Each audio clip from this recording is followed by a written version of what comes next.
ये कई बार लोग कहते हैं सुन्नियों का अजीब मामला है, मैयत होती है तब भी मिलाद, विलादत होती है तब भी मिलाद। तुम नहीं जानते हो, हमने दीन अबू बकर सिद्दीक से सीखा है, हमारी रहनुमाई फारूक आजम ने की है। और जो मुस्तफ़ा के सहाबा को चाहने वाला होता है ना, उसकी जिंदगी का आगाज भी नबी नबी से होता है और अंजाम भी नबी नबी हुआ करता है। वो कहा था किसी शायर ने, मैं सो जाऊं या मुस्तफ़ा कहते कहते, खुले आंख सल्ले, खुले आंख सल्ले अल्लाह कहते कहते। तो अल्लाह का शुक्र है, ये हालात हमें बता रहे हैं कि अभी भी हुजूर के चाहने वाले हैं। मगर ज़हन नशीन ये बात करें, नौजवानों, पूरे मजमे में निगाह डाली जाए तो सफेद बाल कम नजर आते हैं, काले बाल ज्यादा नजर आते हैं। दो बातें हैं, या तो बड़े बूढ़े जलसे में आए कम है या जमीन पर रहे कम है। सुने बहुत गौर से, मैं आईना हूं दिखाऊंगा दाग चेहरे के, जिसे खराब लगे सामने से हट जाए। या तो बुजुर्ग जमीन पे रहे कम है या आए कम है। रहे कम है तो इससे नौजवान ये नसीहत हासिल करें कि लगता है अब उम्र उतना साथ नहीं देती कि बाल सफेद हो जाएं। ये काले बालों की कसरत बताती है कि मौत अक्सर जवानी में आ जाती है। और अगर आए नहीं है तो वो ताकतवर लोग जो अपनी ताकत के आगे किसी की औकात नहीं समझते, जो अपनी जवानी को सबसे बड़ा दौर मानते हैं, वो कान खोल के सुन ले, ये बूढ़े इसलिए नहीं आए कि अब बिस्तर से उठा नहीं जाता। अगर जिंदगी रह गई तो एक दिन ऐसे गिरेंगे बिस्तर पे कि कोई उठाने वाला नहीं होगा।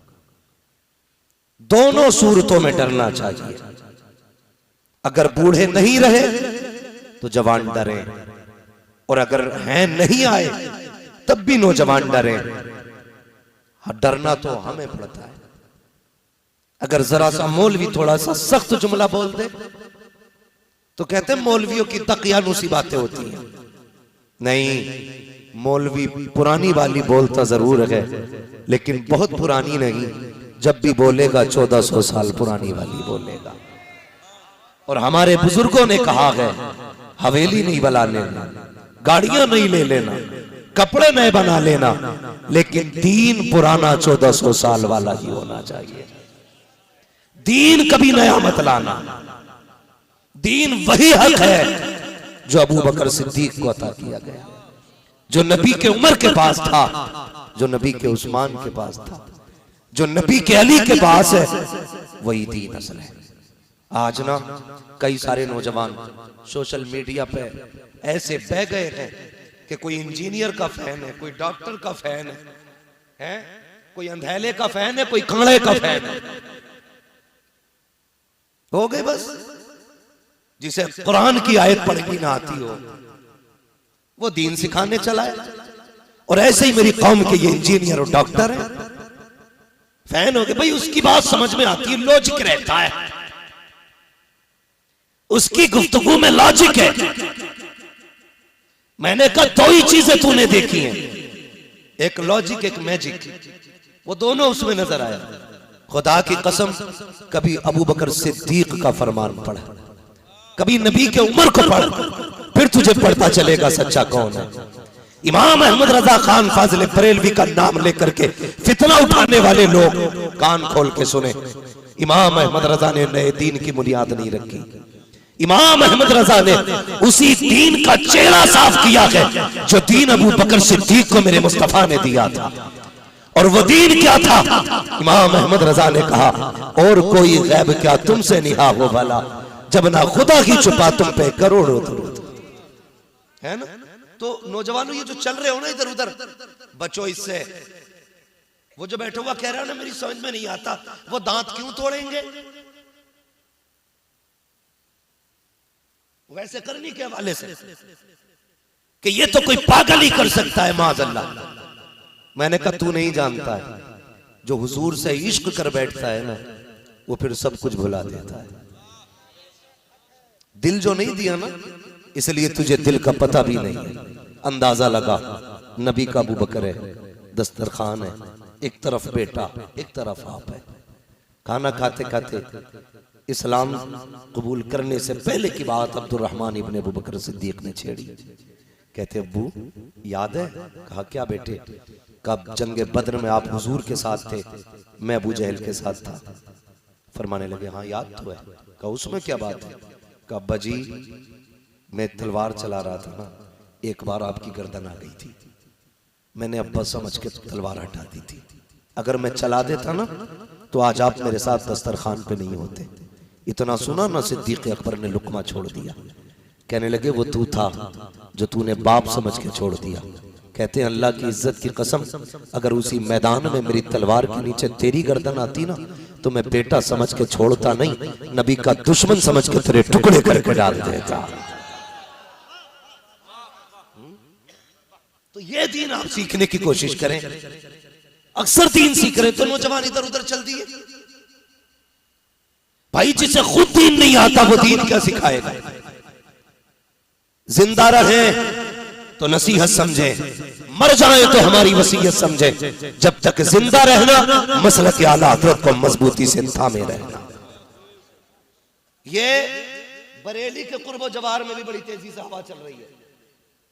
बरेली के पास रह के आंधियां, कोई बड़ा फासला नहीं है पूरनपुर का बरेली शरीफ से, कोई ज्यादा दूरी नहीं है, लेकिन इतनी खुदा की कसम तकलीफ होती है सुन सुन।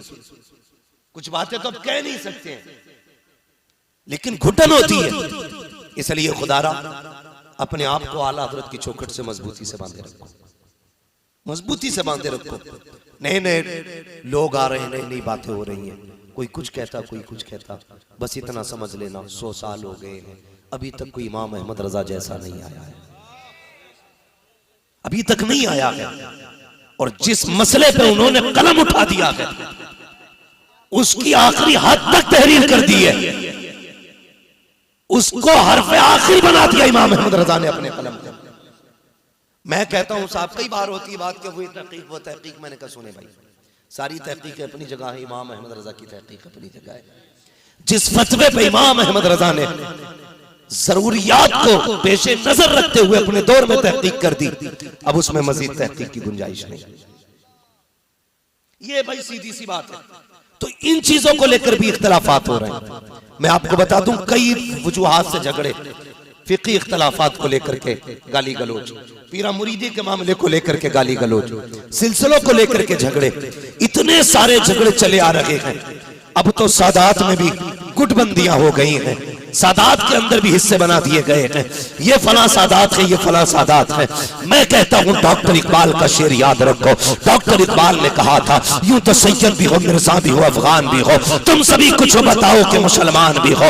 अपनी सबसे बड़ी पहचान इस्लाम है, मुस्तफा की गुलामी सबसे बड़ी पहचान है। इतने बड़े मजमे में आकर के बैठे हो सकता है कोई हाथ उठा के कहे मैं अशरफी हूँ, कोई ये कहे मैं रज़वी हूँ, कोई ये कहे मैं चिश्ती हूँ। मैं तो ये चाहता हूँ इस पूरे मजमे के अंदर अगर पूछा जाए कौन कौन है, सबका एक हाथ उठे और सब ये कहे चिश्ती रज़वी बात में है। हम सब पहले मुस्तफा जाने रहमत से निस्बत की बुनियाद पे मोहम्मदी कहलाते हैं।